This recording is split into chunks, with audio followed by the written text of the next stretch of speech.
70%, ठीक है। तो वहां पे अलग अलग बच्चों की जो परसेंटेज है वो तो 80 और 60 देखने को मिलेंगे। लेकिन जब हम कहेंगे सामान्य इस क्लास का परसेंटेज क्या है, तो उसे कहा जाएगा 70%। तो ऐसे जब हम महंगाई मेजर करते हैं, स्थिति की बात करते हैं, तो हमें जो है सामान्य कीमत स्तर की बात करते हैं।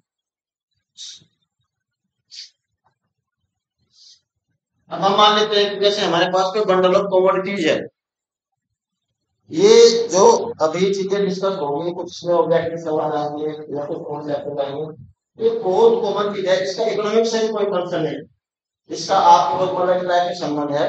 और आप एग्जाम कैसा भी दे लो, ये सवाल को 4 कॉन्सेप्ट में क्लियर कराऊंगा, वो आपको हर एग्जाम में देखने को मिलेंगे आपके सामने।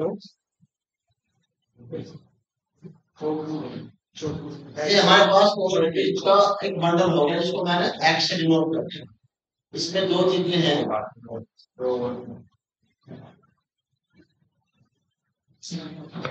कमोडिटीज और सर्विस, ठीक है। वस्तुएं और सेवाएं, आपका जो कंजम्पशन होता है, आपकी जो लाइफ होती है, वो दो चीजों से चलती है।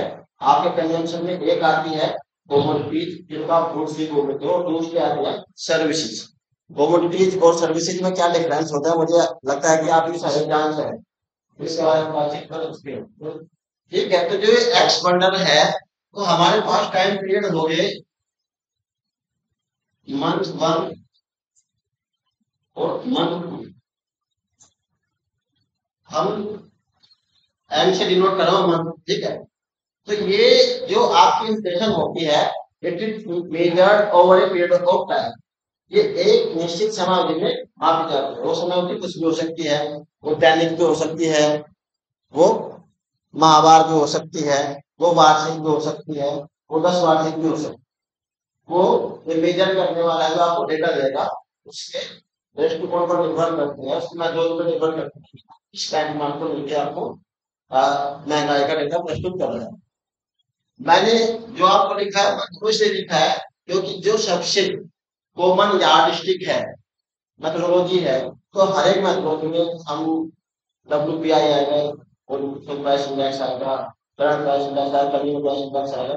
तो कौन सा में हम जो इन्फ्लेशन मेजर करते हैं वो मंथली बेसिस पर करते हैं। तो मंथली बेसिस पर करने के लिए इसलिए मैंने M1 और M2 लिया है। M1 हो गया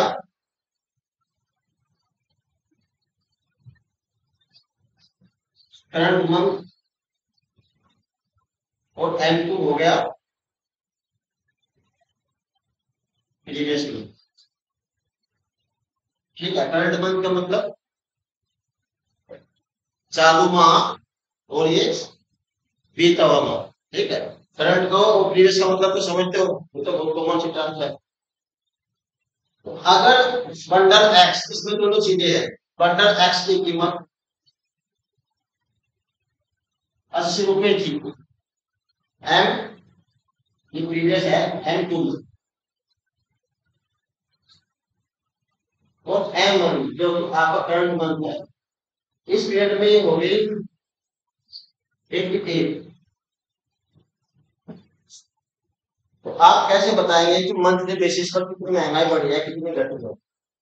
आप इससे स्थिति का जो आकलन है वो कर सकते हो, नहीं कर सकते।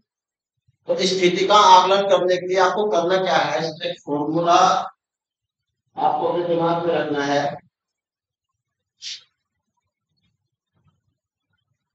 चालू माह या चालू अवधि में कीमत लिख लो, तो लिख लो फॉर्मूला टू मेजर इन्फ्लेशन या महंगाई को मापने का सूत्र। चालू माह पे या चालू अवधि में कीमत स्तर माइनस विगत अवधि में कीमत स्तर इंटू 100 इंटू 100 सो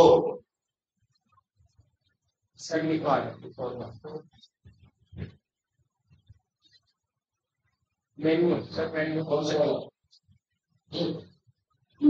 उधर कैसे कर सकते हैं?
परसेंटेज अनुपात आप रोज निकाल रहे हैं, क्योंकि आप क्लास रखें।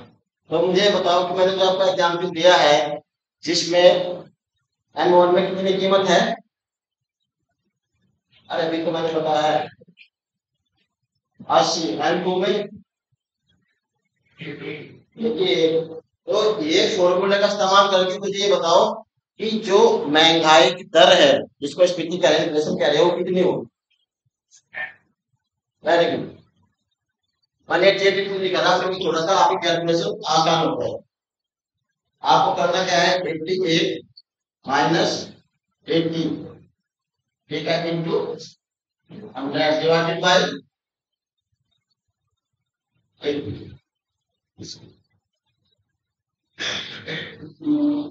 ये जो इक्वेशन है आपको इसकी जो कॉन्सेप्ट ऑफ क्लियरिटी ऐसा बहुत ज्यादा नहीं जानना है, क्योंकि मैंने आपको पहले ही बताया कि आप इकोनॉमिक्स के साथ नहीं हो, आपको जनरल इकोनॉमिक्स को। इसके जब हम टाइप्स की बात करते हैं, इसको हम विभाजित करते हैं प्रकार के आधार पर, तो इसके दो आधार है। एक आधार इसको हम क्या है, जो वृद्धि है दर है उसके आधार पर मापते हैं, और दूसरा इन्फ्लेशन के कारण के आधार पर। तो जब हम बात करते हैं रेट के आधार पर, रेट किसका, rate of change in price,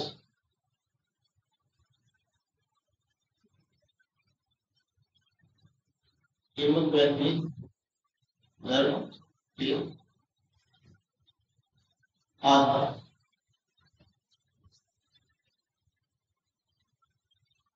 जब हम पहले हम जो विश्लेषण करेंगे वो करेंगे inflation classification on the basis of rate of change, स्थिति का उसकी दर के आधार पर वर्गीकरण। तो इसमें 4 श्रेणियां होती है।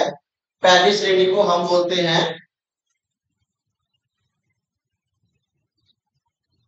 रैंकिंग स्थिति, इंग्लिश में इसको बोला जाता है क्रीपिंग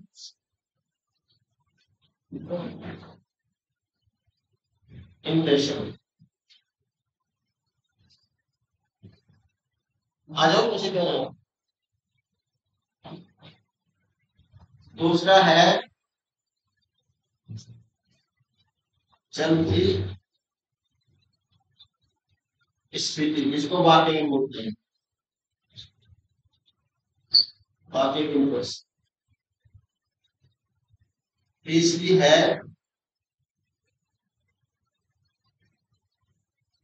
सरल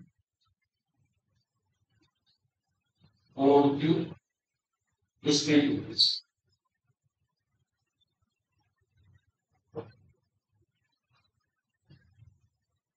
रनिंग इन्फ्लेशन।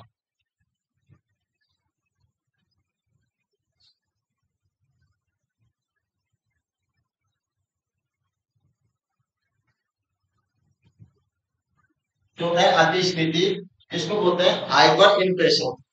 ठीक है, तो 4 कैटेगरी हो गई, रेंगती हुई, चलती हुई, भागती हुई और अति इन्फ्लेशन।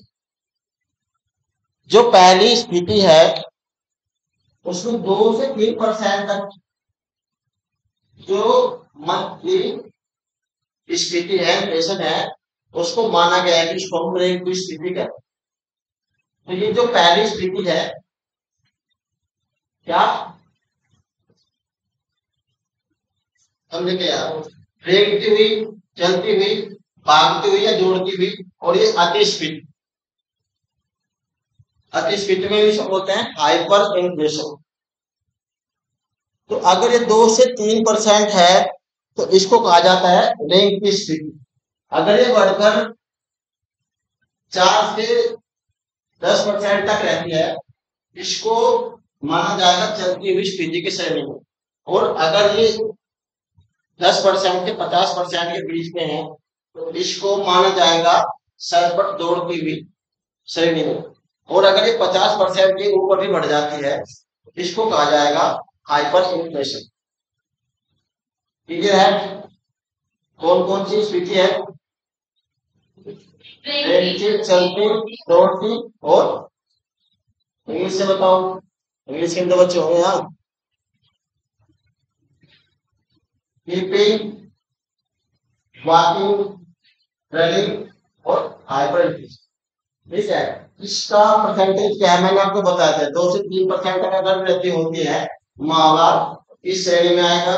4 से 10 होता है इस श्रेणी, 10 से 50 होता है इस श्रेणी में आएगा। और अगर 50% के भी ऊपर बढ़ जाती है तो इस श्रेणी में आएगा। दूसरी बात आपको ये मान के चलनी है कि ये जो बेंचमार्क है ये कोई यूनिवर्सल बेंचमार्क नहीं है, इनको कोई इंटरनेशनल एक्सेप्टेंस नहीं है कि 50% के ऊपर की मिल जाएगी। बहुत सारे इकोनॉमिस्ट ऐसे हुए हैं जिन्होंने अपने अलग बेंचमार्क्स स्थापित किए हैं। उन्होंने कई बार 20% के ऊपर की स्थिति को हाइपर इन्फ्लेशन माना। ठीक है, लेकिन जो सबसे सामान्य और सबसे एक्सेप्टेड बेंचमार्क्स है वो यही है जो मैंने आपको बताया। अब थोड़ा सा इसको समझते हैं हम आपके एग्जाम के पॉइंट ऑफ व्यू से, कि आपके एग्जाम के पॉइंट ऑफ व्यू से इसमें कैसे सवाल आएंगे, कैसे समझेंगे। महंगाई कितनी है, ये कौन सी श्रेणी में आती है, इसका मेजरमेंट कैसे होता है, इसे कैसे मापा जाता है, इसके माप को कौन इशू करता है, इसमें कौन सी मिनिस्ट्री बोर्ड है, ये सारे सवाल जो है इससे संबंधित है। जब आप हम आगे बढ़ेंगे तो आपको मेरी हर एक बात को लेकर सजग रहना है, क्योंकि मंडे शाम की क्लास मैं आपको दिन बता रहा हूँ, जो मैंने पहले बताया था वो भी, और जो आज पढ़ा रहा हूँ वो सारा मिल के मैंने एग्जाम की बात की थी, मैंने आपको कहा था कि पहले बताऊंगा। तो वो डेट मैं निश्चित कर रहा हूँ, मंडे को शाम की क्लास वाली उसमें आपका टेस्ट होगा। आज जो होगा उसमें सभी 4 या 5 सवाल आएगा, 25 सवाल में आपको पूरा करने के लिए। फिर उसके बाद असेस करते हैं कि आप क्या सीख पाए क्या नहीं। ठीक है, तो अब बात क्या है, इन्फ्लेशन है, महंगाई है, उसका क्या रोल है अर्थव्यवस्था। उसमें पहले चाहूंगा कि 1 मिनट आप लोग कोई बच्चा बताए कि महंगाई को हम इस प्रकार देखते हैं, इसका समाज में अर्थव्यवस्था में ये प्रभाव है, अच्छा है, बुरा है, क्या है, कैसा है, हाउ डू सी। सबसे पहला सवाल ये है कि अगर इट इज गुड और बैड हो रहे हैं तो क्या ये सही है या गलत है। जो महंगाई है सही भी है और गलत भी है, मनोज लड़की ने सही बात बताई कि सही है गलत है। सही कैसे, गलत कैसे है।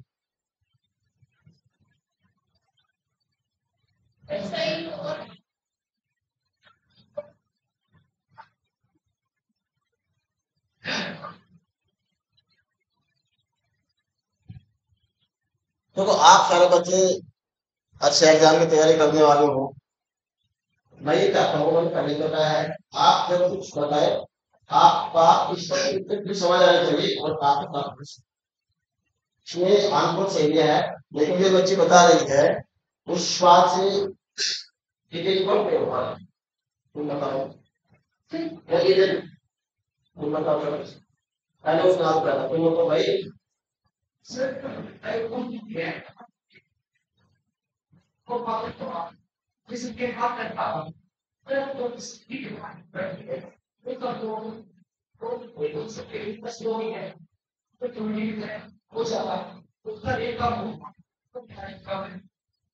तो बैठ जाओ।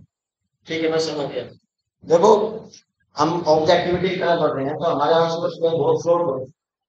एक अर्थव्यवस्था में 2 पार्टी होती है, दो साइड होते हैं, मैंने पहले बताया, एक प्रोड्यूसर और दूसरे कंज्यूमर। अगर आप प्रोड्यूसर्स के पॉइंट ऑफ व्यू से देखेंगे तो आपको समझ में आ गया ये अच्छी चीज है। आप अगर कोई चीज की मैन्युफैक्चरिंग करते हैं, वो सर्विस हो या कमोडिटी हो, तो एज ए प्रोड्यूसर आपका जो गोल है वो क्या होगा, मैक्सिमाइजेशन होगा प्रॉफिटेबिलिटी। तो आपको क्या करेंगे, आपको है साइड पर, दूसरी साइड पे कौन है, कंज्यूमर है। कंज्यूमर के रूप में आप क्या कहोगे, तो आपको कम से कम देना पड़ेगा।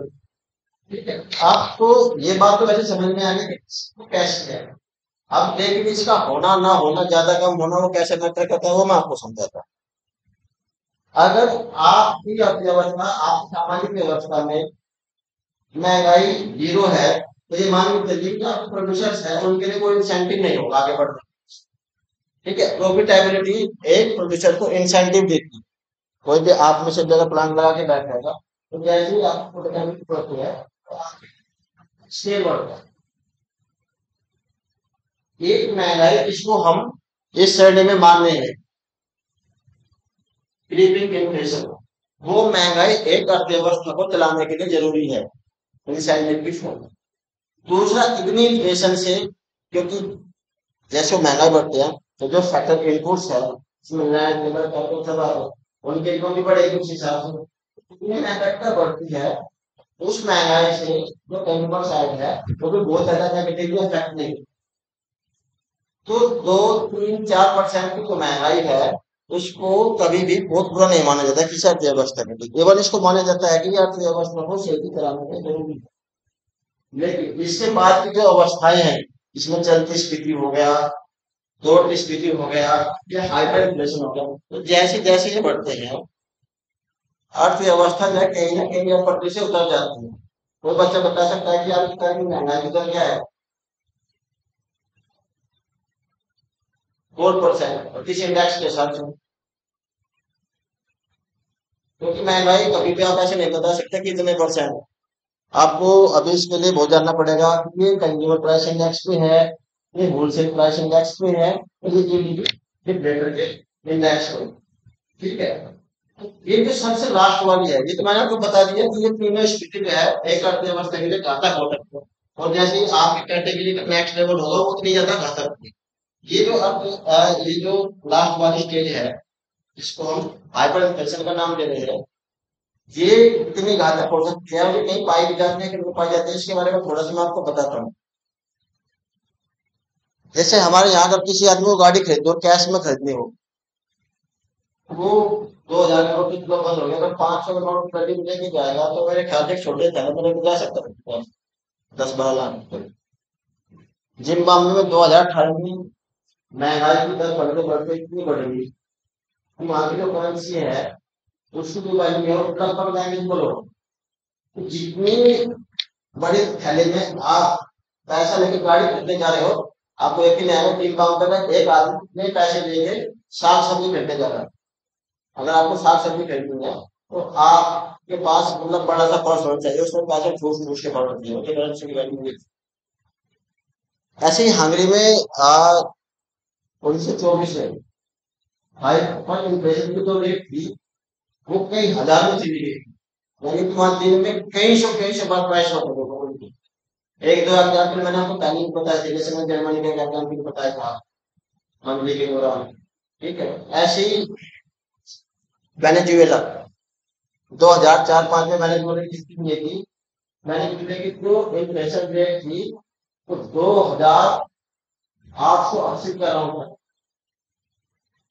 मतलब 4 इसका क्या मतलब है, एक महीना पहले जो चीज 1 रुपए की थी हमारे यहाँ, वो अगले महीने में कितने की होगी। और ये प्रोग्राम की बात हो रही है, अगर इस महीने कोई कमोडिटी 1 रुपए की है और इन्फ्लेशन रेट है कितना, 2,880%, तो कितने परसेंट बढ़ गई, तो 2,800 से रुपए की हो गई ना वो। तो आप मतलब डिविजन करके देखो कि तो आज 100 रुपए की है, तो 100 रुपए को आप 2,880 से गुना कर दो, वो इतने की हो जाए, तो सोच सकते हो कि मतलब अर्थव्यवस्था चल सकती है। तो ये जिम्बाब्वे वेनेजुएला इकोनॉमी है, वो वर्ल्ड बैंक में और बाकी अंतर्राष्ट्रीय संस्थाएं जो बैंक से डेवलपमेंट की दुकान से उन्होंने सपोर्ट किया, अदरवाइज होगा का बचना मुश्किल था। तो इन्फ्लेशन एक कंट्री के लिए बहुत बड़ा मुद्दा है, क्योंकि इन्फ्लेशन होगी तो वहां का जो, देखो अंबानी को क्या फर्क पड़ता है कि वो 2088 बार गया, उसके लिए 5 लाख बार हो, कोई फर्क नहीं पड़ता है। तो महंगाई जो मुद्दा है वो मुद्दा शायद है इनकम के, उसके अकॉर्डिंग लोगों को उसका प्रभाव अलग है। तो जो सब हर वर्ग है जिसमें हम जो पावर्टी लाइन और लोअर मिडिल इनकम ग्रुप है, ये उनके लिए कैसे इम्पैक्ट आती है वो समझने वाली बात है। तो जब हम कोई चीज आपको बताएंगे आपको, हाँ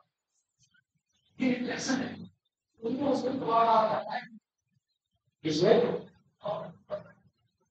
वो बात जब मिर्च पर पड़ा है पढ़ेंगे हम तब जानेंगे थोड़ी देर के बाद। ठीक है, इन्फ्लेशन का और एम्प्लॉयमेंट का एक रिश्ता है जो फ्लिपकार्ट के माध्यम से आपको समझ में आएगा। लेकिन पहले चीजें जैसे जैसे पिलर में आते समझ, महंगाई में कह रहा हूँ कि अलग अलग वर्ग के लिए अलग अलग मुद्दा है। जो निम्न और निम्न मध्यम वर्ग है वो उसके लिए महंगाई एक बेसिक मुद्दा है।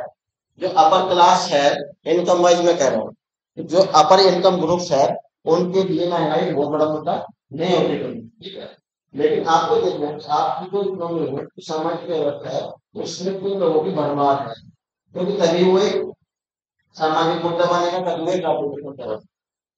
ठीक है, तो हमारे यहाँ आप लोगों को पता है कि जो सबसे ज्यादा भरमार है वो लोअर और लोअर जो मिडिल इनकम ग्रुप होता है इसलिए है। तो इस वजह से महंगाई हमारे देश में एक बहुत संवेदनशील समस्या है। ठीक है, तो इसके बाद हम बढ़ते हैं कि महंगाई को आप, मैंने बताया कि जब हम वृद्धि दर के हिसाब से, कीमत वृद्धि दर के हिसाब से मेजर करते हैं तो उसकी चार श्रेणी है। दूसरा मैंने आपको बताया था कि किस आधार पर मापते हैं, कारण के आधार पर, on the basis of course कि इन्फ्लेशन का कारण क्या है।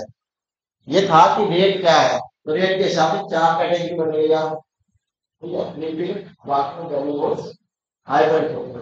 दूसरा मैंने बताया कि कारण क्या है, तो कारण के आधार पर इसको दो भागों में बांट दिया, ऑन द बेसिस ऑफ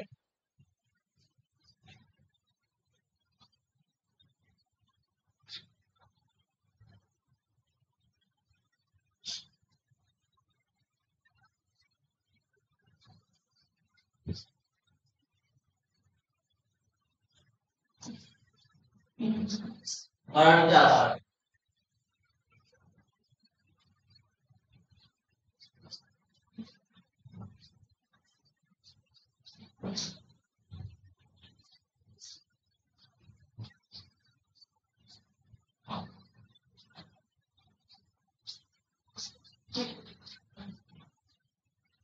अगर हम इसको कारण के आधार पर मापते हैं तो इसके दो कारण हो सकते हैं, एक मांग जनित और दूसरा लागत जनित। एक को हम डिमांड पुल बोलते हैं और एक को कॉस्ट पुश बोलते हैं। इस क्या बेटा, लागत जनित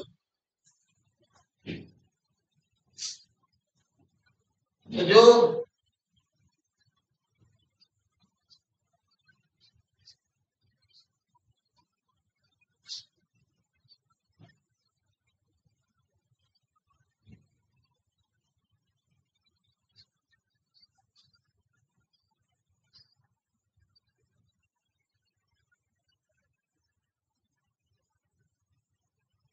on the basis of those we can divide the basic part, one is demand the cost push। ठीक है, तो इससे पहले लेकिन हमें समझना होगा कि एक प्रोडक्ट की जो प्राइस होती है वो कैसे डिटरमिन हो। तो first of all we have to understand the product price, कीमत निर्धारण कैसे होता है। प्रोडक्ट का मतलब यहाँ पे कमोडिटी भी और सर्विस भी दोनों ही है। तो किसी भी चीज की जो कीमत होती है वो कैसे तय होती है मार्केट। आप भी अगर किसी चीज को खरीद के लेके आते हो तो वो कैसे कैसे होती है,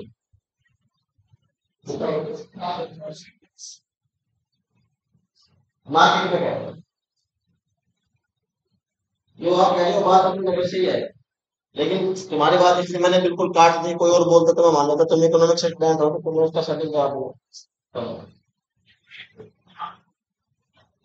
ठीक है, in market everything is clear, we prove they are demand and supply. मैंने दिखाया तो आप मुझे समझ लो कि मैं डिमांड और कॉस्ट की बात कर रहा हूँ, तो एक सप्लाई साइड है और दूसरी डिमांड साइड है। तो मार्केट में हमेशा दो लोग होते हैं, एक सप्लाई करने वाला और दूसरा डिमांड करने। तो जो किसी प्रोडक्ट की प्राइसिंग होती है वो मांग और पूर्ति ये संतुलन के द्वारा होती है। जहां दोनों का संतुलन बन जाएगा वहां पे जो है कीमत निर्धारित हो जाएगी। आप जब खरीदने जाते हो तो आपका मोटिव होता है कि कम से कम कीमत पर खरीदना है, और जो बेचने वाला है सेलर है, मैं प्रोड्यूसर की बात नहीं कर रहा हूँ, मैं इससे बात कर रहा हूँ, सेलर की बात कर रहा हूँ, क्योंकि सेलर और प्रोड्यूसर को डिफरेंट होता है। Sometimes the producer sell may be the seller, लेकिन in most of the cases you will find that the sellers and producers are different parties। तो ज्यादातर केसेस में आपको ये तो होगा जूते खरीद के लेके आते हैं, कपड़े खरीद के लेके आ रहे हैं, तो उनका जो प्रोड्यूसर है, क्रिएटर है, वो कोई और है, और जो उनका सेलर है वो कोई और है। तो मैंने सिर्फ मार्केट की बात, तो फिर मैंने कोर्स बताया मेरे सर की बेटा। तो मार्केट में जो प्रोडक्ट प्राइसिंग होती है उसमें दो ही कोर्स काम करते हैं। कोर्स कौन से हैं? मार्क और पूर्ति। ये समझना तो जरूरी है, क्योंकि तभी आपको पता चलेगा कि अर्थव्यवस्था में महंगाई बढ़ रही है या नहीं बढ़ रही है, क्यों बढ़ रही है, क्यों नहीं बढ़ रही। तो मांग का क्या रोल है महंगाई के घटने या बढ़ने में? तो मुझे कोई बच्चा इस तरह से बताओ कि मांग अगर बढ़ती है तो महंगाई पे क्या असर होगा?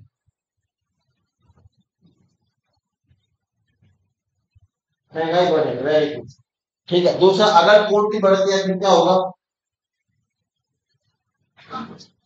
अगर पूर्ति बढ़ती है, पूर्ति का मतलब क्या है? मार्केट में पूर्ति कैसे बढ़ेगी? पूर्ति कैसे बढ़ती है? अब ये सीजन खत्म होने के बाद अलग है, एक फ्रूट बिकता है, अगर कौन सा फ्रूट है वो? आम। ठीक है, तो आम आप किस स्तर पर खरीदोगे, कैसा आएगा? जब शुरुआत उसकी होती है तो महंगा मिलता है कि सस्ता मिलता है? महंगा मिलता है। फिर उसका पीक आता है तो वो कैसा मिलता है? सस्ता मिलता है।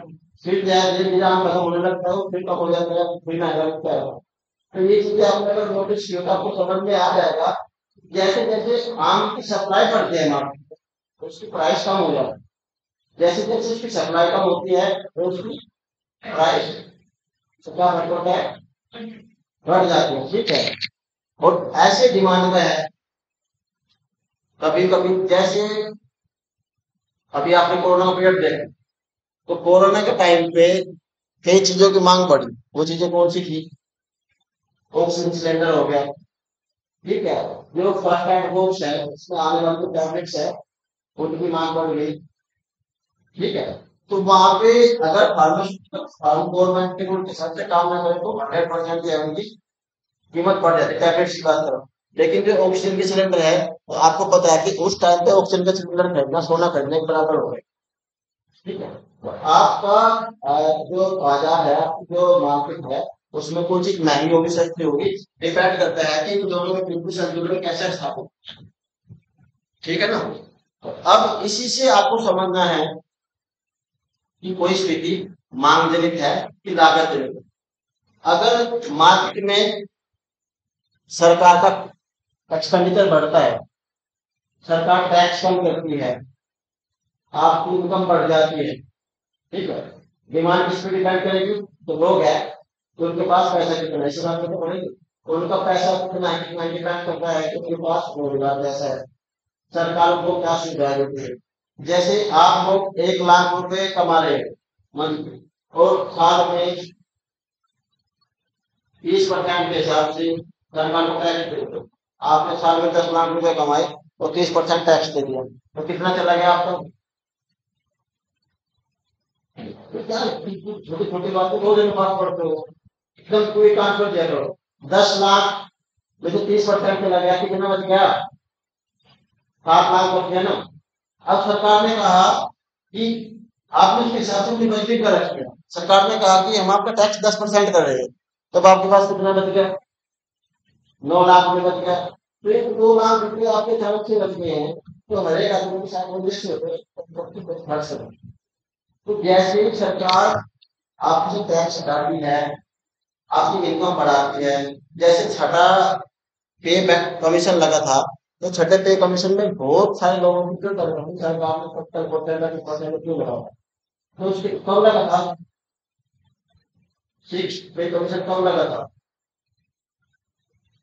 तो वो जनरल सी बात है, एक मिनट नहीं जो आपको बता रहा वो आप फिक्स पे कमीशन करो, लेकिन ये हर बच्चे को पता होना चाहिए थोड़ी थोड़ी चीजें कब होती है।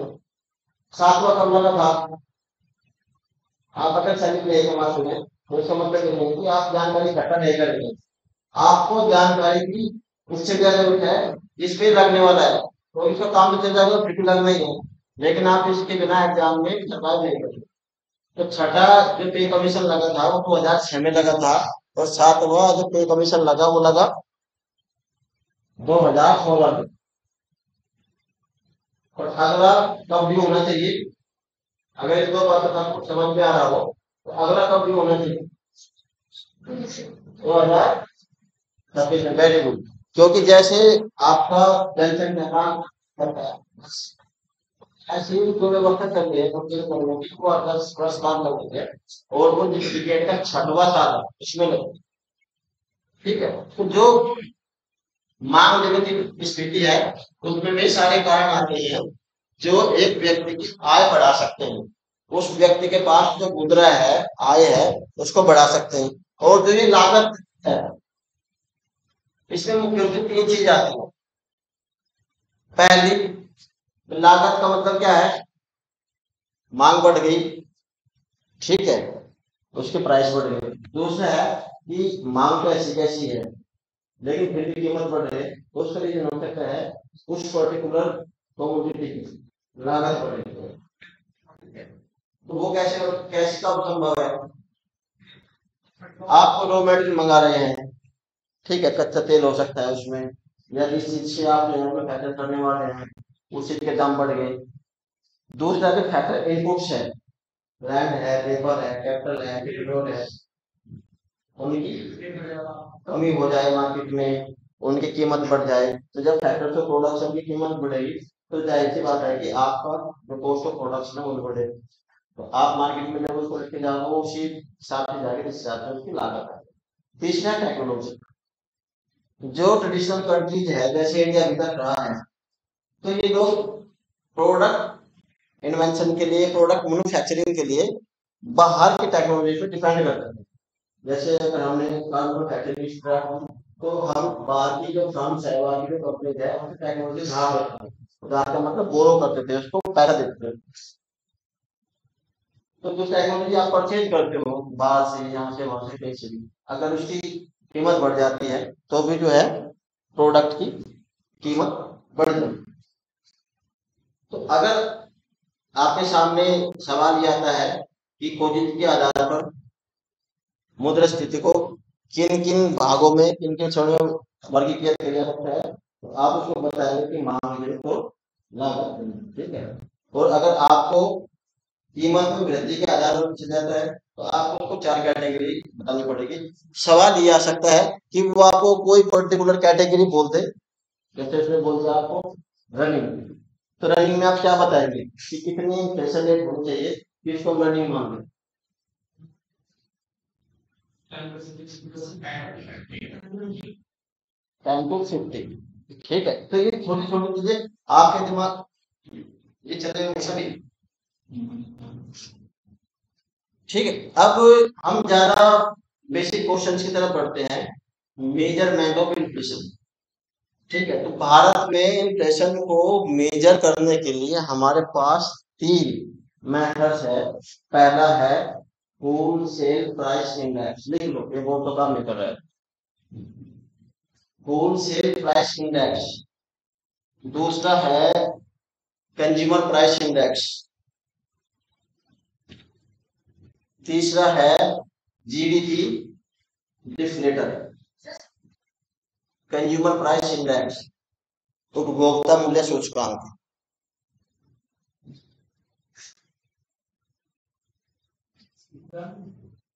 जीडीपी डिफ्लेटर,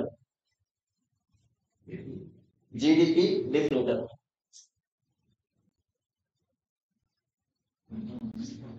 ठीक है। तो सबसे पहले हम डिस्कस करते हैं कि डब्ल्यूपीआई क्या है, होलसेल प्राइस इंडेक्स।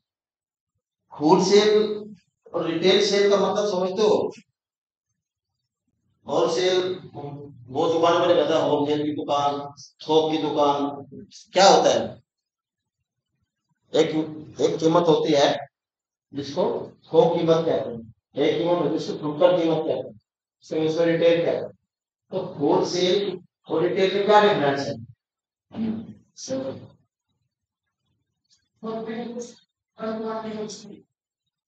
दो तो वो बेटा थोड़ा सा वेरी गुड। एक बात तो बेस्ट बच्चे ने बताई, ने बताया कि वैन गुड्स आर परचेज पर उसको हम होलसेल प्राइस मान लेते हैं। दूसरा, जब हम अल्टीमेट कंज्यूमर को बेचते हैं, जैसे मैं अपने लिए कुछ पेन लेने नहीं जा रहा हूँ, दुकानदार गया सीधा वहां से गया और फैक्ट्री में भाग लेता है, वो लाया काम खत्म किया जा रहा हूँ, मुझे वहां पर तो एक दो काम कर दो, तो मैं जो खरीद के लेके आऊँ ये प्राइस होगा रिटेल, और जो दुकानदार ने पे किया है वो प्राइस होगा होलसेल। अब मैं दूसरी बात कहना चाहता हूँ, आप में से अगर कोई समझदार बच्चा हो, मुझे बताओ इन दोनों में और डिफरेंस हो सकता है? वो तो बेसिक सी बात है, किसी तेल वाले को महंगा मिलना है, कुछ और बताओ।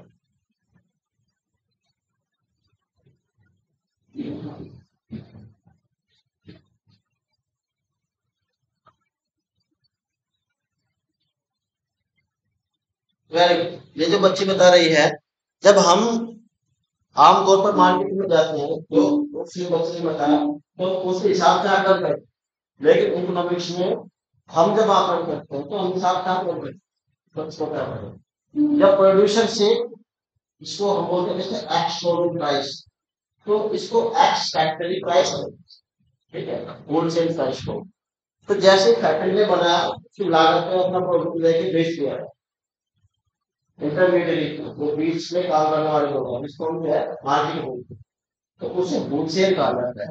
फिर हम ये पता लगाते हैं कि मान लो कि हम तो थोक पे बेच देते हैं, थोक पे कोई नहीं बेचता है, क्योंकि जो वास्तविक थोक है उस थोक का मतलब है कि प्रोड्यूसर ने जिस कीमत पर उसको बाहर निकाल दिया। जैसे कार है, एक शोरूम के बाद क्या क्या लगता है, प्रोड्यूसर टैक्स लगता है, तो उसमें बहुत सारे लोगों को मिल जाते हैं। तो ऐसे ही जब हम WPI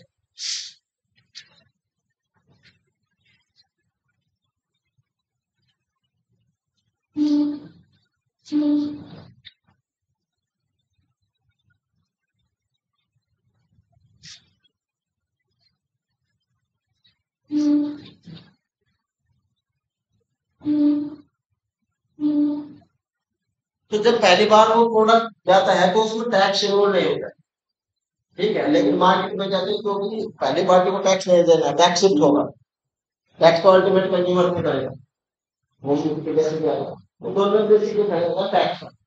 तो होलसेल प्राइस इंडेक्स एक ऐसे इंडेक्स है जो 697 commodities wholesale price index monthly basis पर महंगाई का आकलन करता है, ठीक है, कौन से बेसिस पर? Monthly basis. दूसरा इसमें सिर्फ और सिर्फ कमोडिटीज है, इसमें सर्विस को इंक्लूड नहीं किया जाता है। और कीमत कौन सी इंक्लूड की जाती है, रिटेल या होलसेल? इसमें एक्स फैक्ट्री कीमत का निर्धारण किया जाता है, उसके आधार पर निर्धारण किया जाता है, और सिर्फ कमोडिटी जिसमें शामिल की जाती है, इसमें सर्विसिंग शामिल नहीं करती। और कुल मिलाकर इसमें 697 कमोडिटी है जिनके आधार पर यह इंडेक्स तैयार किया जाता है। तो तीन चार चीजें लिख लो, तो तीनों चार चीजें आपने जानना याद रखना महत्वपूर्ण है। पहला जो होलसेल प्राइस इंडेक्स पब्लिश हुआ था वो 1942 में हुआ था, और उसके बाद से लगातार एक ही मेथोडोलॉजी पे मंथली बेसिस पर इसको पब्लिश किया जाता है। इसमें सिर्फ और सिर्फ कमोडिटी इंक्लूड होती है। कभी कोई सवाल करते हैं आपसे कि होलसेल प्राइस इंडेक्स में इंक्लूड होता है कमोडिटी सर्विसेज दोनों, इनमें से कोई भी नहीं, तो उत्तर क्या होगा क्या नहीं होगा आपको हिसाब से जो है अपना चुनाव करना, ठीक है। तो इसमें सर्विस इंक्लूड नहीं है, और जो कोर्स ऑफ लिविंग होती है जैसे आपकी मेरी किसी को प्रेमिक का अनुमान लगाया जाएगा, असेसमेंट किया जाएगा, तो उसमें दोनों ही चीजें शामिल है। ठीक है, तो उसमें कितनी कोमोडिटी हो गई? 697। इसके बाद दूसरा जो इंडेक्स है हमारे पास वो है consumer price index. Consumer price index में दोनों को शामिल किया जाता है, गुड्स को भी और सर्विसेज को भी। तो गुड्स और सर्विसेज का जो आकलन किया जाता है वो किया जाता है फुटकर कीमत पर। और ये गांव के लिए अलग और नगरीय जीवन के अलग अलग आकलित किया जाता है। गांव में जो इसका आकलन किया जाता है इसमें 448 कमोडिटीज और सर्विसेज इंक्लूड होती है। और जब यही अनुमान शहरी क्षेत्रों के लिए लगा जाता है, जब हम शहरी क्षेत्रों में इन्फ्लेशन मेजर करते हैं सीपीआई के द्वारा, तो उसमें 460 कमोडिटी 460 कमोडिटी और सर्विसेज शामिल है। 404 60 460 448।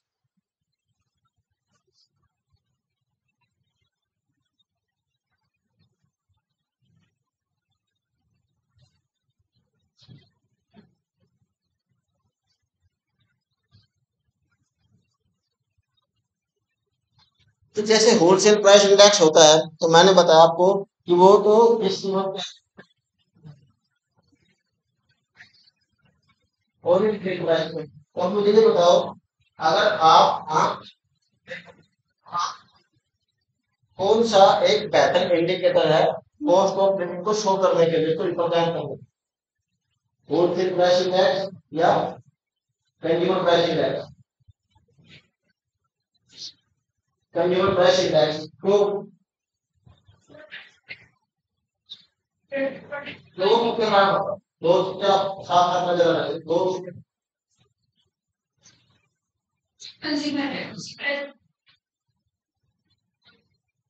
पहली बात इसमें तो आपको बताई कि जो कंज्यूमर है अल्टीमेटली वो क्या प्राइस पे करता है, उस पर डिपेंड करता है इसमें क्या फर्क पड़ता है।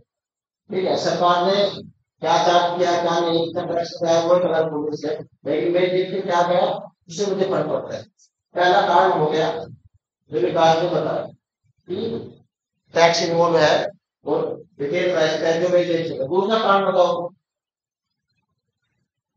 अभी तो मैंने बताया कि दोनों में डिफरेंस क्या है।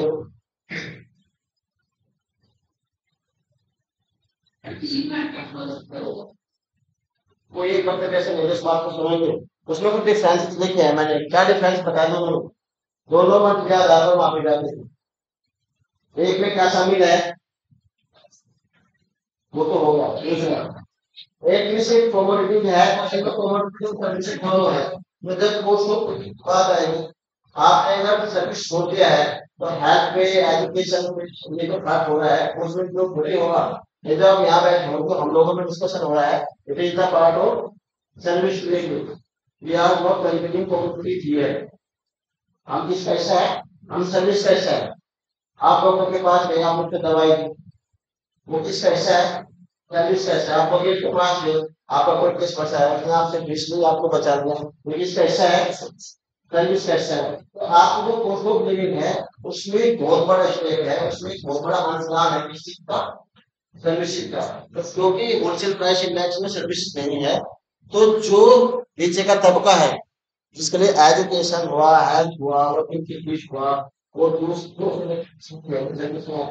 वो अफोर्ड करना उसके लिए मुश्किल काम है। तो इसीलिए भारत में पहले जो इन्फ्लेशन मेजर की जाती थी WPI के आधार पर ही की जाती थी। तो सीपीआई का जो कॉन्सेप्ट है उसको ओवर पावर्ड करने का एक ही कारण था कि ये समझने में लोगों ने मतलब वो देर लगा दी कि यार अब तो WPI का कर तो नहीं, लेकिन WPI ऑटोमेटेड में जा रहा है। और दूसरा सर्विस जो आज की तारीख में सर्विस सेक्टर कितना रोल प्ले कर रहा है आप ये देखिए।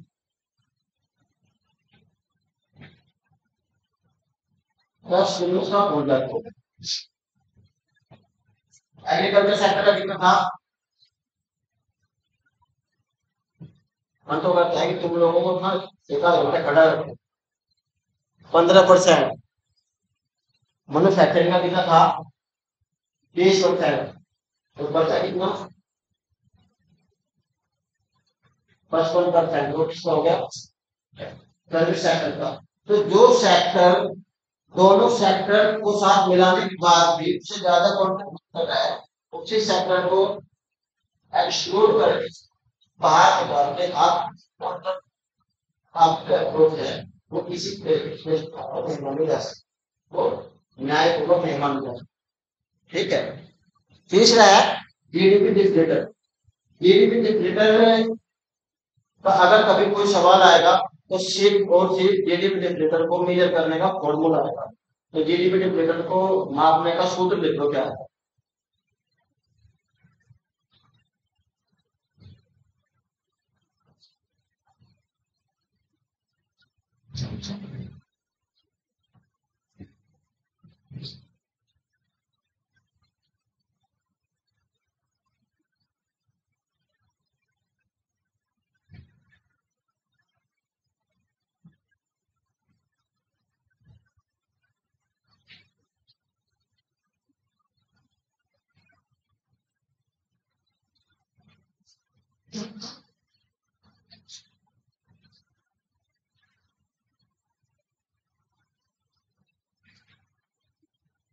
जीडीपी डिफलेटर, ठीक है।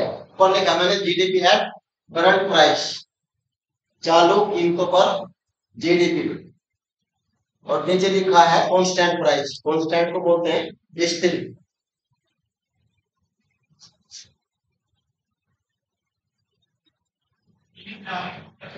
क्या इसको तीनों इंडेक्स को जीडीपी डिफलेटर को मेजर करने में जो काम है इसको इशू करता है ministry of commerce and industry. ठीक है। तो डब्ल्यूपीआई जो है ये भी सवाल आ सकता है इसको इशू कौन करता है, तो इसको इशू करता है ministry of commerce and industry. ठीक है। लेकिन इसको जो अल्टीमेटली जो आपको पब्लिक से फॉर्म मिलता है वो इसको प्रोवाइड करता है आपका केंद्रीय बैंक आरबीआई। प्रोवाइड करने का काम ministry of commerce and industry का है। जबकि आपको अगर डेटा देखना है तो डेटा आपको सीधे सीधे जो है आरबीआई की वेबसाइट पे मिलेगा। और फिर डेटा का अनुमान लगाना आरबीआई का काम है, सीपीआई रिलीज करना आरबीआई का काम है। सीपीआई में डब्ल्यूपीआई की एक ही श्रेणी है, पूरे देश के लिए कैसा है, उसमें कोई रूल नहीं है, कोई हड़बड़ नहीं। लेकिन जो आपका सीपीआई है तो मैंने आपको बताया कि रूरल के लिए वो अलग है, क्योंकि मैंने बात अलग अलग बताया आपको। एक बास्केट में 448 कमोडिटी और सर्विस है और दो में 460 है। ऐसी सीपीआई के चार अलग अलग ग्रुप है, चार अलग अलग भाग है। पहला ये इंडस्ट्रियल वर्कर्स के लिए मेजर किया जाता है। लिख लो अगर आप चाहो तो कहेंगे कि सीपीआई इन चार श्रेणी में विभाजित है। औद्योगिक श्रम, इंडस्ट्रियल लेबर, दूसरा है एग्रीकल्चर लेबर कृषि श्रम, तीसरा है रूरल लेबर ग्रामीण श्रम या श्रमिक कह सकते हो, और चौथा है कंबाइंड, कंबाइंड श्रम का मिला।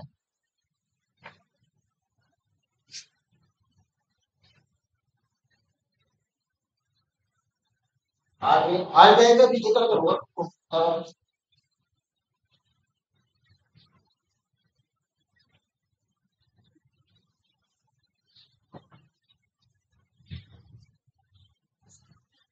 हो गया। तो अब मुझे ये बताओ तीसरा किसमें, तीसरा तो तीसरा किसमें सीपीआई में, सीपीआई में था रूरल ग्रामीण। अब मुझे आप लोगों को समझना है कि अगर हमें से पता चल जाता है, गवर्नमेंट को पता चल जाता है भाई महंगाई कितनी है, इतनी बढ़ रही है, इतनी घट रही है, तो सरकार क्या कर सकती है। सरकार कभी तो डिबेट होती है, जब वो डिबेट में जाता है तो वो ऐसे सामाजिक मुद्दों पे हमसे डिबेट करते हो, भाषण देते हो। आप जब भी वहां जाके खड़े होते हो बोलते हो या कोई सोशल मूवमेंट होता है, लोग बात ऐसी बातें डिमांड करते हैं कि महंगाई बढ़ रही है तो घटा जाए। अब जाहिर सी बात ये है कि अगर किसी चीज को घटाना बढ़ाना संभव ना हो तो उसकी बात ही ना हो। लेकिन अगर किसी की बात हो जाए that means we have strategies और मेथड्स टू करटेन दैट चीज को समाप्त करने के हमारे पास कहीं ना कुछ उपाय है। तो जब हम महंगाई की बात करते हैं तो महंगाई को हम सीधे स्टडी करते हैं। हम ये जान सकते हैं कि महंगाई को कम करने के नियंत्रित रखने के हमारे पास कौन कौन से उपाय हैं। तो महंगाई को कंट्रोल में रखने के नियंत्रित रखने के हमारे पास मेजर्स है। उसमें दो तरह के मेजर्स काउंट होते हैं। एक मेजर्स को कहा जाता है फिस्कल मेजर्स, राजकोषीय उपाय, और दूसरे को कहा जाता है मॉनेटरी मेजर्स, मौद्रिक उपाय। एक काम आपकी सरकार करती है और दूसरा काम कौन करता है? आपकी सरकार का बैंक। आपकी सरकार का बैंक कौन सा है? आरबीआई। ठीक है। तो महंगाई को नियंत्रित करने के कौन कौन से उपाय है? राजकोषीय उपाय और मौद्रिक उपाय। एक होती है राजकोषीय नीति और दूसरी होती है मौद्रिक नीति। राजकोषीय नीति वह है जिसमें सरकार अपने खर्च, अपने टैक्स, अपने रेट के द्वारा महंगाई और रोजगार को नियंत्रित रखने की कोशिश करती है। और मौद्रिक नीति होती है जिसके अंतर्गत आपका केंद्रीय बैंक कुछ इंस्ट्रूमेंट और उपाय की सहायता से महंगाई और रोजगार को नियंत्रित करता है। अब ये समझना है, इसमें बहुत सारे सवाल है। पहले मॉनेटरी मेजर्स की बात करता हूँ। सेफ्टी फॉलो हो गया।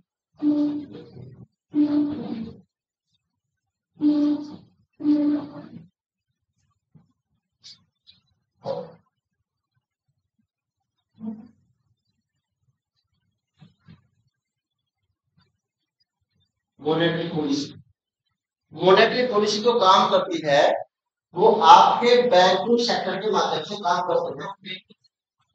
पता नहीं होगा केंद्रीय बैंक में कोई अधिकारी, कोई कर्मचारी आपके घर में आया होगा, आपने केंद्रीय बैंक में कोई पैसे जमा नहीं किया है, केंद्रीय बैंक ने आपसे क्या करोगे, पैसे लिया नहीं। तो केंद्रीय बैंक जो आपकी अर्थव्यवस्था में काम करता है वो बैंकों के द्वारा काम करता है, वो बैंकों का कंट्रोलर है। बैंकों के बारे में बैंक कैसे काम करते हैं? बैंकों का काम क्या है? अब बैंक क्या करते हैं?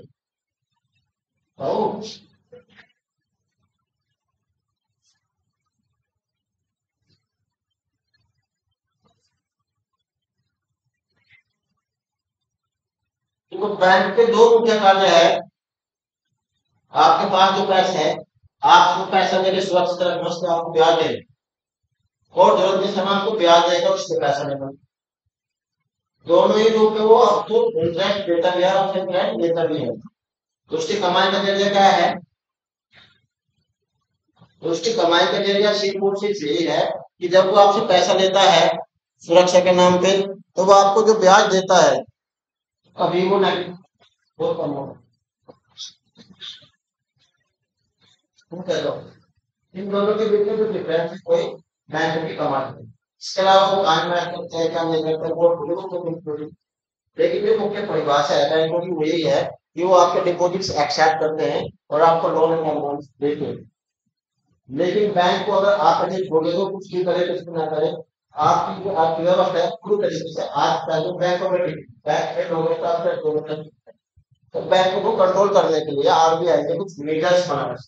तो उन मेजर्स के बारे में जानना बहुत जरूरी है कि आरबीआई के कौन कौन से मेजर्स है। इसमें सबसे पहला है बैंक रेट। देखो ये सारी चीजें ध्यान से सुना बोली।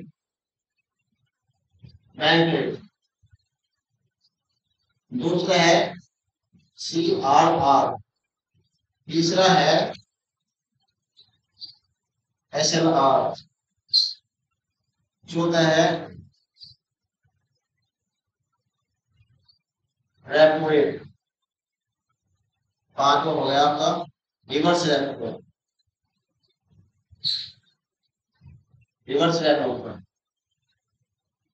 और फिर छठा हो गया आपका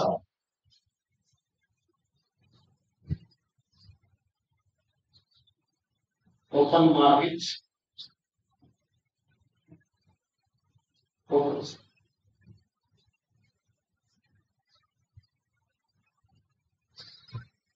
तो आप मुझे बताओ, जैसे बैंक ने आप रिवर्स रेपो रेट,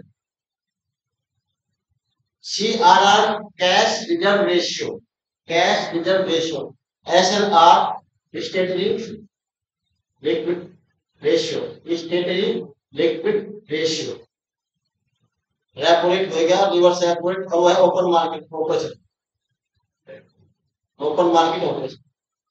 अब ये चीजें है, अभी तो टाइम आ रहा है, ये चीजें अगर आप समझ गए तो आपको करंट अफेयर का इकोनॉमी का एक सवाल 100 इनमें से एक सवाल आना ही आना है। कोई ऐसा इस एग्जाम जाता होगा जिसमें मॉनेटरी पॉलिसी का कोई इंस्ट्रूमेंट ना पूछा जाता हो, कोई ये पूछ रहा कि सीआरआर की परसेंट रेट क्या है, कोई पूछ रहा है सीआरआर है क्या। तो सबसे पहले हम चलते हैं बैंक रेट। बैंक कैसे काम है, बैंक आपको पैसे दे भी रहा है, दे भी रहा है, ठीक है। कभी अचानक हो गया, बैंक के पास डिपॉजिट है तो 20 लाख में पड़ा है, लेकिन लोगों को पैसा है, उसका पैसा इन्वेस्टमेंट में लगा है, पोर्टफोलियो में लगा हुआ है, बैंक में पैसा वो आगे होता है, कहीं नहीं लगा देता। अचानक ही हम लोग 10-20 इकट्ठे होकर चले गए, पैसे दे दिए, बैंक के पास 100 जगह होती है, तो बैंक को पैसा 100 में कहीं ना कहीं से रेट करके कस्टमर को देना होता है, उसको कट करके फिर उसके बाद पैसों को अरेंज करना होता है। कुछ पैसे बैंक को अपनी वर्किंग कैपिटल में देते हैं, उसको लगता है कि काम का पैसा कम रहेगा, तो कुछ पैसा बैंक को बहुत लंबे टाइम के लिए होता है, पैसा बैंक को बहुत लंबे टाइम के लिए, दूसरा बैंक आपको देता ही है। तीसरा, बैंक की जो लिक्विडिटी है वो बनी रहे, उसके लिए आरबीआई मेजर्स उसको जो है करता है कि आपको फॉलो करो। तो सबसे पहला है बैंक रेट। बैंक रेट क्या होती है, बैंक रेट वैलिड है जिसमें कोई भी कॉमर्शियल बैंक अपने बिल्स को, सिक्योरिटी को आरबीआई के यहाँ रखे, वहां पैसा बचे, ठीक है। सीधे सीधे वो रेट है जिसपे आपकी रेट पे आप बैंकों से पैसा उठा रहे हो, तो वो रेट सीधे सीधे बैंक रेट पे निर्भर करता है। Bank rate plus commercial bank का भी प्रॉफिटेबिलिटी, वो पर्सन टू पर्सन अलग अलग चार्ज करते हैं, बैंक टू बैंक के अलग अलग चार्ज करते हैं। लेकिन ऐसे नहीं है कि एक बैंक आपके 10% दे रहा है, दूसरा 15, वो कोई उसमें वैल्यू करता है। जैसे आप बात करेंगे पर्सनल लोन, तो पर्सनल लोन की जो रेट चल रहे हैं इस समय, वो 11.25 चल रही 12%, वो निर्भर करेगी बैंक रेट पे। अगर बैंक रेट बढ़ेगी वो रेट ही बढ़ेगी। तो बैंक रेट वो रेट है जिस पर कॉमर्शियल बैंक लंबे समय के लिए आरबीआई से पैसा उठाते, समझ रहे हो। कौन सी रेट है बैंक रेट, और ये जो पैसा देता है हमेशा सिक्योरिटी रख के देगा। तो बैंक रेट के अलावा दूसरी जो रिक्वायरमेंट है बैंक को, वह है शॉर्ट टर्म एडजस्टमेंट्स की। जब जो बैंक से आपके उन लोग के लिए आपके पैसे दे दे, लेकिन थोड़े टाइम के लिए, तो उसमें वो सिक्योरिटी रखने के लिए बाध्य नहीं है, उस पे जो रेट जाता है वो कम रेट से जाता है, यानी कि जो आप बैंक रेट है वो ज्यादा होती है जिस दर पर अल्पकालीन ऋण लेते हैं बैंकों के द्वारा, उसको बोलते हैं रेपो रेट। तो दो रेट होगी, एक बैंक रेट और दूसरी रेपो रेट। दोनों पे ही बैंक उधार लेते हैं, सेकंड पॉइंट है, दोनों पर ही बैंक उधार लेते हैं आरबीआई से। जब लंबी अवधि के लिए लोन लेंगे उसको बोला जाएगा कौन सा रेट, बैंक रेट। और अल्प अवधि के लिए देंगे तो उसको बोला जाएगा रेपो रेट। दूसरा फर्क क्या है कि जो बैंक रेट है वो जुड़ी है प्रतिभूतियों के साथ में या सिक्योरिटी के साथ। जब आप लंबे टाइम के लिए लोन लेते हो, बड़ा लोन लेते हो, क्योंकि रेपो रेट में छोटे लोन दिए जाते हैं हमेशा। आप जैसे किसी मेरे पास आओगे, सर मुझे 20,000 रुपये चाहिए, तो 20,000 का मैं आपको बिना सिक्योरिटी के दे सकता हूँ, मुझे करना खतरा है तो क्या होगा। लेकिन अगर आप मुझे 50-60 लाख मांगते हैं तो मैं आपका कुछ ना कुछ दिखवा दूंगा, ठीक है। बैंकों और केंद्रीय बैंक के बीच में एक संस्थानिक संबंध है, लेकिन इसके बाद भी कोई बैंक डूब जाए, किसी की लिक्विडिटी कम हो जाए या कोई की प्रॉब्लम हो, तो उस चीज से बचने के लिए केंद्रीय बैंक जो भी लंबी अवधि का ऋण देता है वो किस पे देता है, सिक्योरिटी पे देता है, उनकी सिक्योरिटी को डिस्काउंट करता है। तो दोनों में डिफरेंस क्या है, एक में लंबी अवधि है, दूसरे में छोटी अवधि है। पहले में जहाँ लंबी अवधि है वहां पे सिक्योरिटी देने होते हैं और दूसरे में सिक्योरिटी। जब आपसे कभी, क्योंकि कई बार आरबीआई को कैसी जरूरत पड़ सकती है, आरबीआई के पास बहुत सारे बैंक चले गए मांगने के लिए, तो जो मांगने के लिए गया उनको तो देगा, लेकिन जिस बैंक के पास आपको नहीं देगा। तो जिस पर आरबीआई आपसे आपसे मतलब आप कमर्शियल बैंक है, आपसे पैसा लेगा, उसको रिवर्स रेपो रेट कहते हैं। और जिस पर आपको देगा शॉर्ट टर्म के लिए, वो रेपो रेट होगा। और जो लंबे टाइम के लिए लोन है, वो बैंक रेट होते हैं। तीनों ही रेट है, सिर्फ पैसा जरूर दिया जाता है। तो ये मैं आपको बार बार इसलिए बता रहा हूँ ताकि इससे आप कंफ्यूज ना हो। ये रेट फिलहाल कितने कितने हैं? आपका जो बैंक रेट है वो है 6.5 फिलहाल।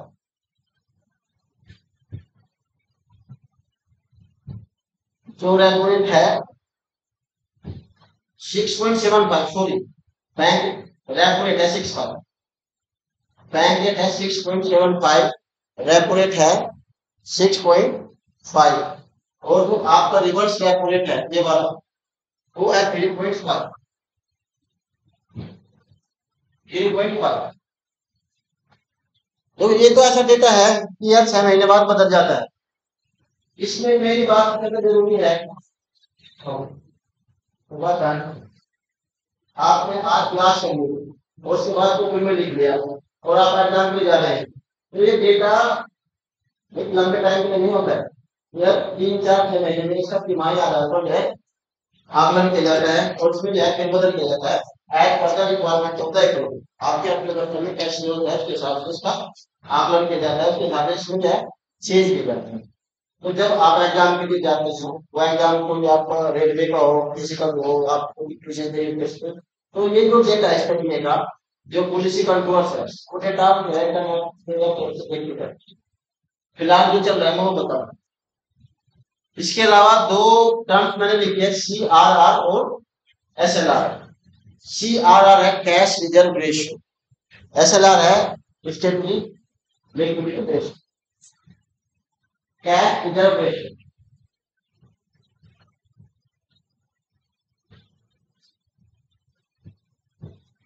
यूनाइटेड रक्षित अनुपात। कैश रिजर्व रेशियो क्या है, SLR क्या है? दोनों में ही बैंक को कुछ पैसा हर आरबीआई के पास होगा। तो CRR है वो किसका हिस्सा है? वो हिस्सा है आरबीआई का। जो कैश रिजर्व रेशियो है वो वह नगद अनुपात है। तो आपको आप जैसे आपने 100 रुपए मेरे रख लो, तो 100 रुपए का 5% अगर CRR है, तो आपको 5% यानी 5 रुपए का रखने होंगे आरबीआई के पास नगद रूप। SLR क्या है? आपकी वर्किंग कैपिटल और लिक्विडिटी बनी रहे।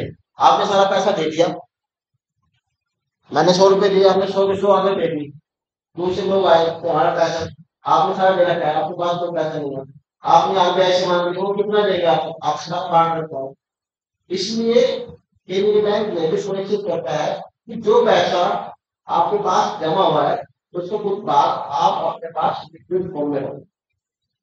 लिक्विड फॉर्म कैसे? या तो वो कैश में हो या सिक्योरिटी हो जो रिडीमेबल हो, इसमें टाइम है। जैसे गोल्ड हो गया, गोल्ड कैश के बराबर ही माना जाता है, तो उतना गोल्ड बिलो कैश वो जो लिक्विड सिक्योरिटी है वो, या फिर कैश, वो आपके पास रखते हैं। तो CRR में क्या है कि आपको पैसा रखना है किसके पास में? आरबीआई के पास में।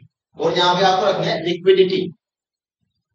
I am not using the word cash, यहाँ पे आपको रखनी है लिक्विडिटी, इसलिए इसका नाम है स्टेटली लिक्विडिटी रेशियो। लिक्विडिटी का मतलब है तरल, तरल का मतलब होता है जो चीज आप जब चाहे आप उसको कैश के फॉर्म में कन्वर्ट कर सकते हो। जैसे जो क्या है, आपके पास गोल्ड की चेन है, तो आपको उसका पता है कि सामान प्राइस 50,000 रुपये, मैं सोचा हूँ 50,000 को 70,000 कभी भी दे सकता, लेकिन आपके पास जो मकान है क्या वो लिक्विड फॉर्म में है? आपको जाने ही 50 लाख की जरूरत पड़ेगी। आप मेरे पास है 50 लाख, मेरे पास कहां से होंगे? जो इमोबल एसेट्स है वो लिक्विड नहीं माने जाते। तो गोल्ड हो गया, सोना एक्सचेंज रिजर्व हो गई, दूसरी कोई बिलो का एक्सचेंज वगैरह है, तो यहाँ पर जो टर्म यूज की गई है एसएलआर में वो है लिक्विडिटी। ठीक है, जो सीआरआर है वो आरबीआई का हिस्सा है, वो आरबीआई के पास एसएलआर है वो बैंक अपने पास लिक्विड फॉर्म में रखता है। फिलहाल जो एसएलआर का रेट है वो है 18%, और जो कैश रिजर्व रेशियो है वो है 4.5। और 18%। इसके बाद एक टर्म बची ओपन मार्केट ऑपरेशन। ये वो काम है जो आवश्यकता के अनुसार आरबीआई मार्केट में जाके करता है। मैंने बताया कि आरबीआई आपको जो लोन देता है, आपको का मतलब आप कौन हो, कॉमर्शियल बैंक, आपको जो लोन देता है लंबे टाइम को कैसे देता है, सिक्योर देता है। ठीक है, तो अब वो आपको सिक्योर दिया कहाँ पे है, वो आरबीआई के पास। ठीक है, तो जैसे जरूरत होती है आरबीआई क्या करता है, उन सिक्योरिटीज को ओपन मार्केट में बेच भी सकता है, और जो सिक्योरिटीज को मतलब आपके पास है, तो जैसे मैंने बिल लिखा, बिल भी होगा ना कि बिल लिखा हुआ आपके पास है, तो आपकी सिक्योरिटी आरबीआई बेच भी सकता है और अपनी सिक्योरिटी आपको बेच भी सकता है।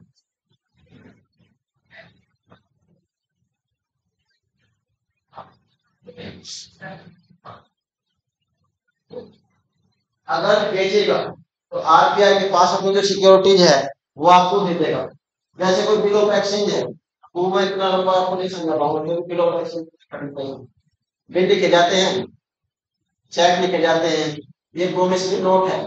इवन आपका जो जेब में पैसा है वो भी एक तरीके का बिल या प्रोमिसरी नोट ही है, उसके साथ साथ लिखा है कि मैं धारक को इतने पैसे देने का वचन अदा करता हूँ। ठीक है, तो जो वैल्यू है वो साइन है जो गवर्नर कर रहा है, कागज की वैल्यू नहीं है, उस सिग्नेचर की वैल्यू है, तो उससे क्या है आपके आगे गवर्नर ने साथ साथ लिखा है कि मैं धारक को इतने पैसे देने का वचन अदा करता हूँ। अगर वो वचन न दे तो वो कागज कागज ही और पैसे नहीं। ऐसे बिल होते हैं, ऐसे चेक होते हैं, वो सारे प्रोमिसरी नोट है कि आपको इतना पैसा दे देगा। किसान विकास पत्र होते हैं, जैसे मैंने आपको पहले बताया था, जिला विकास पत्र होते हैं, तो ये सारी सिक्योरिटीज में काउंट होते हैं। ये सिक्योरिटी क्या है कि इनको आरबीआई कभी खरीद लेता है मार्केट से, और कभी इनको आपको बेचना शुरू कर देता है। वो कब करेगा कब नहीं करेगा वो तो मैं आपको वोट बताऊंगा क्या बोलते हैं आपकी इन्फ्लेशन के साथ। तो मुझे ये बताओ, अगर इन्फ्लेशन है, अभी राजकोषीय नीति की बात नहीं करूँ, अगर इन्फ्लेशन है, महंगाई बढ़ रही है, तो आरबीआई को क्या करना चाहिए इन सारी चीजों के साथ में, एक एक करके बताऊंगा। बैंक रेट का क्या होना चाहिए, अगर आरबीआई को महंगाई कम करनी है तो बैंक रेट घटाएगा कि बढ़ाएगा, बढ़ाएगा। क्यों, आंसर तो नहीं है, लेकिन रीजन क्या है,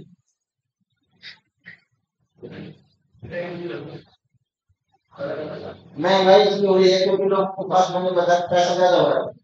जब बैंक रेट ज्यादा होगी तो जो लोग पैसा, क्योंकि आज की जो इकोनॉमी है उसका 40 से 50% भाग गाड़ में चल रहा है। गाड़ में आपकी गाड़ी, आपके मोबाइल फोन, आपकी बाइक, आपकी घर पर सब जो बने वो किसे बने, ईएमआई पे बने, बने कि नहीं बने। ज्यादातर लोग जो मकान बना रहे हैं, पहले मकान बनाने का ट्रेंड था कि आदमी अपने रिटायरमेंट में बनाता था, पैसे इकट्ठा कर करके जमीन लेना, तो 5 साल बाद मकान था। अब क्या है कि आपने एक सरकारी जॉब भी है, प्राइवेट जॉब भी, आपका पहले 2 साल बाद आपने 5 साल मांग के कैसे बन गया, बाकी आपने। तो जब आपकी बैंक रेट बढ़ जाएगी तो आपकी ईएमआई जो है तो टैक्स लग रहा है, तो वो बढ़ जाएगा। वो बढ़ेगा उससे आपकी जो खरीदारी है, आपका जो पावर है वो कम होगी, ज्यादा होगा, कम हो जाएगी। कम हो जाएगी तो फिर महंगा जैसे होगा। ठीक है, दूसरा रेपो रेट, मैंने बताया रेपो रेट कुछ नहीं है, तो रेपो रेट और बैंक रेट इन दोनों को वो बढ़ाने की कोशिश है। दूसरा है सीआरआर। सीआरआर का क्या करेगा, सीआरआर को बढ़ाएगा या घटाएगा। जो पैसा बैंक को आरबीआई के पास रखना है, अगर उसे महंगाई कम करनी है तो बढ़ाना चाहिए तो घटाना चाहिए। आप सोचिए, आप भी मान लिया कॉमर्शियल बैंक हो और आपको कहा गया कि 5% आपको कैश रखना है, महंगाई बढ़ेगी तो आपके पास जो 5 रुपये कैश का प्राइस है वो आपकी उस क्षमता को रोकता है। आप अब कितने लोगों दे सकते हो लोगों को? 95 रुपये तक का। 18 रुपये आपको वहां का करेंगे। 18% का मतलब 1,800 का ही मान को लेन देन की बात कर रहा हूँ। क्या 100 रुपये है कॉमर्शियल बैंक में मैंने जमा किया, आप बैंक में मैंने जमा किया 100 रुपये, 5% आपको 11 रुपये रखने हैं जो आपको RBI को देने हैं, और 18 रुपये के बराबर आपको अपने पास रखना है, वो आप किसी को नहीं दे सकते। ये आए उन्होंने कहा मुझे पैसा दो, आप वो 18 रुपये और 5 रुपये यानी 23 रुपये आप अपने पास रखने होंगे RBI के पास। आप तो टोटल फिनिशन करेंगे अब उन्हीं का साथ और कितना होगा 75 रुपये मात्र। तो ये 77 रुपया कॉमर्स बैंक की वो क्षमता है, वो माध्यम है जिससे वो आपका निर्माण कर सकता है, यानी तो घर का निर्माण कर सकता है। इस पर कितना अंकुश लगेगा बैंक की क्षमता को नहीं कम हो जाएगा, यानी कि अगर ये बढ़ता है तो आगे बैंक कम पैसा दे पाएगा। अगर ये कह दिया कि 100 रुपया है और ना कम में पास रखने तो बैंक क्या बचेगा? 10 रुपये वो आपको देगा ही क्या? तो जितना कम कॉमर्शियल बैंक दे पाएंगे उतना ही कम जनता के पास पहुंचेगा, और जितना कम पास पहुंचेगा उतनी उनकी परचेजिंग पावर कम होगी। तो CRR, SLR, bank rate, repo rate, ये सारे वो बढ़ा देगा अगर महंगाई कम करनी है। और अगर मार्केट में मांग बढ़ानी है तो क्या करेगा? उलट करेगा। एक बचा छठे वाला पॉइंट, ओपन मार्केट ऑपरेशन, इसमें सिक्योरिटीज खरीदी और बेची जाती है। तो इसका मुझे आप पहले आंसर दे दो कि प्रतिभूति कब RBI खरीदेगा और कब बेचेगा। अगर महंगाई हो रही है तो RBI क्या करेगा? प्रतिभूति बेचेगा। बेचने का मतलब क्या है कि लोग बैंकों को देगा, उनसे क्या लेगा? तो लेगा पैसा देगा उनको होगा, और अगर आप खरीदता है तो आपको पैसा देगा। तो मुझे बताओ कि अगर महंगाई को नियंत्रित करना है, कम करना है, तो सिक्योरिटी खरीद जाएगी या बेची जाएगी?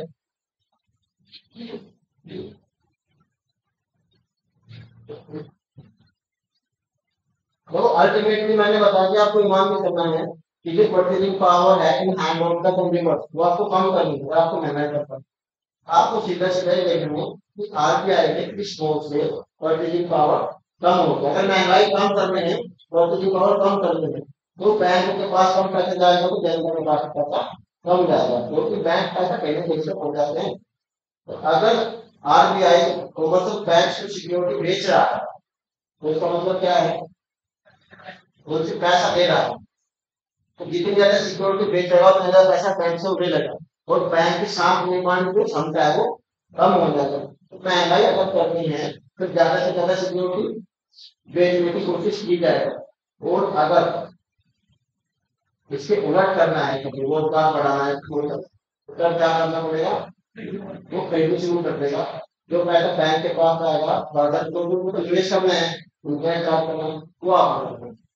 इसलिए कभी कभी क्या होता है कि बैंक रेट कम ना हो जब सिक्योरिटी मिल जाता है, बैंक क्या करते हैं? वर्सेटाइल ऑफर्स निकालते हैं समझ से, उनको अपन पैसा देना है, पैसा देने के कुछ पैसा होगा।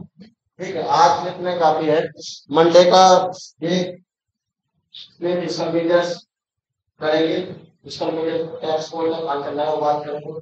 डायरेक्ट इनडायरेक्ट टैक्स और कोई जो सिविक्स है उसकी बात करेंगे, कॉर्पोरेट टैक्स है हमारे यहाँ। और उसके बाद मैंने बताया 25 सवाल मैं आपको दूंगा मंडे में, जिसे ये लगता होगा कि तैयार नहीं है वो आना ही मत 4 बजे के बाद, क्योंकि पिछली बार तो पहली बार था छूट गए थे। इस बार अगर 25 में से 5 सवाल आए तो तुम्हारा भी कॉन्फिडेंस टूट जाएगा, बेहतर वो तैयारी के साथ करें।